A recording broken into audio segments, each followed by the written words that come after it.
Hi everyone, ఈరోజైతే నేను తేనెలూరే అది హోమ్మేడ్ బాదుషా తయారు చేయబోతున్నానండి. దానికి కావాల్సిందల్లా మనకి ఒక 1 కప్ వాటర్ తీసుకుని అందులో 1.5 కప్ వరకు పంచదార వేసుకోవాలండి. ఒక ఇలాచీ వేసుకోవాలి. పాకం అంటే గులాబ్ జామ్ పాకం కన్నా కొంచెం తేగ పాకం రావాలండి. అప్పటి వరకు పాకం మరిగించుకుందాము.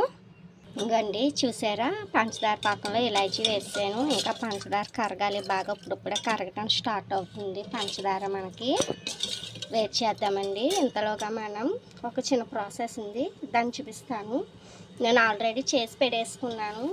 ఇంకండి గోధుమ పిండి, ఇది ఉత్తి గోధుమ పిండి అండి, మైదా కాదు. ఉత్తి గోధుమ పిండి, మల్టీగ్రెయిన్ కూడా కాదు, నార్మల్ గోధుమ పిండి అండి. దీంట్లో కొంచెం సాల్ట్, కొంచెం తిని సోడా ఉంటే వేసుకోండి, లేదా బేకింగ్ సోడా ఉన్న ఒక చిటికెడు వేసుకుని ఇలా కలిపేసుకోండి. కలిపేసుకుని పైన పిండికి నూనె అప్లై చేసి ఇలాగా పైన ఒక కవర్ వేసేసుకోండి.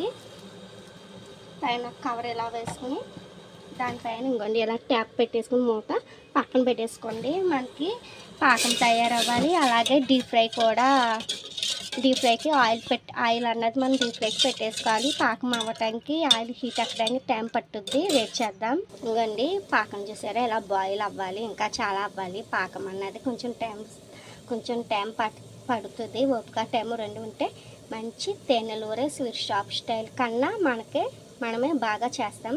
ఈ బాదుషా అన్నది వెయిట్ చేద్దాం, తప్పదు. ఇంకండి చాలా బాయిల్ అవుతుంది, ఇంకా అవ్వాలి. మనం వెయిట్ చేద్దాము. ఈలోగా మన గోధుమ పిండి కలిపి పెట్టేసుకున్నది, అది ఎలా ప్రిపేర్ చేయాలో చూపిస్తాను. వెయిట్ చేయండి. ఇంకండి ఈ పాకం అన్నది మనకి ఇలా పట్టుకుంటే తేగ పాకంలా రావాలి, అక్కడ కట్ అవ్వకూడదు, అలా రావాలి. వెయిట్ చేద్దాం. ఇంకండి పాకం అయితే ఎలా రెడీ అయిపోయింది, తేగ పాకం. దీన్ని స్టవ్ ఆఫ్ చేసుకుని పక్కన పెట్టేసుకుని డీప్ ఫ్రైకి ఆయిల్ పెట్టేసుకోండి.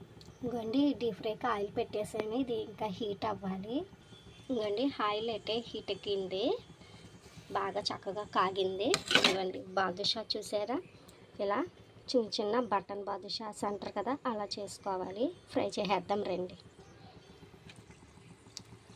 ఆయిల్ అన్నది ఎక్కువ కాగకూడదు, ఇలా మీడియంగా ఉండాలి ఆయిల్ అన్నది. అప్పుడే మన బాదుషాస్ ఏదైతే ఉన్నాయో అవి చక్కగా ఫ్రై అవుతాయి. పిండి కలతంతో పైన మనం గారెలు వేసుకున్నప్పుడు చూడండి, వడ వేసుకున్నా గారెలు వేసుకున్నప్పుడు ఇలా లైట్గా క్రాక్స్ లాగా వస్తాయి కదా, పగుల్లాగా, అలా రావాలి ఈ బాదుషా కూడా. అప్పుడే పాకం అంతా లోపలికి వెళ్ళి బాగా పడుతుంది. మనం పిండి కలపటం అన్నలోనే ఉంటుందండి బాదుషా ఎంత బాగా వచ్చిందో అన్నది. ఇంకా ఫ్రై అవ్వాలి. వెయిట్ చేద్దాం. బాదుషా అంటే చాలా ఈజీ రెసిపీ అండి. చాలా ఈజీ ప్రాసెస్లో నేను మీకు ప్రతిదీ నా వీడియోస్లో వచ్చి ప్రతి వంట వీడియో కూడా మీకు ఈజీ పద్ధతిలో చూపించబోతున్నాను. ఎందుకంటే నాకు వచ్చి నేను ట్రై చేసి అప్పుడే నా ఛానల్లో పోస్ట్ పెడతాను. అందుకని మీరు no worry, not an issue, బ్రహ్మాండంగా ట్రై చేయవచ్చు. ప్రతి రెసిపీ మీకు కూడా సూపర్ వస్తుంది. నా ఛానల్కి లైక్, షేర్, సబ్స్క్రైబ్ చేయండి. మీ ఆదరాభిమానాలు ఉంటే కనుక నా ఛానల్ ఇంకా పాపులర్ అవుద్ది. ప్లీజ్ అండి, లైక్, షేర్, సబ్స్క్రైబ్ చేయండి ప్లీజ్ ఫ్రెండ్స్. సో వీడియోలోకి వచ్చేస్తే మన బాదుషాస్ అన్నది ఇంకా ఫ్రై అవ్వాలి. ఫ్రై అవనిద్దాం. స్టవ్ ఫ్లేమ్ ఎప్పుడు లో అండ్ స్లిమ్ అండ్ లో పెట్టుకుని ఫ్రై చేయాలి, మీడియంలోను.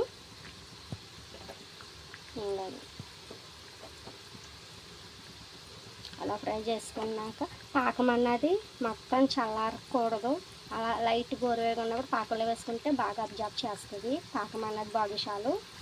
ఇంకోండి చూసారా, మన బాదుషా అన్నది ఎలా తయారవుతున్నాయి, ఎలా ముద్దుగా ఎంత లైట్ గోల్డెన్ కలర్లోకి వచ్చాయి.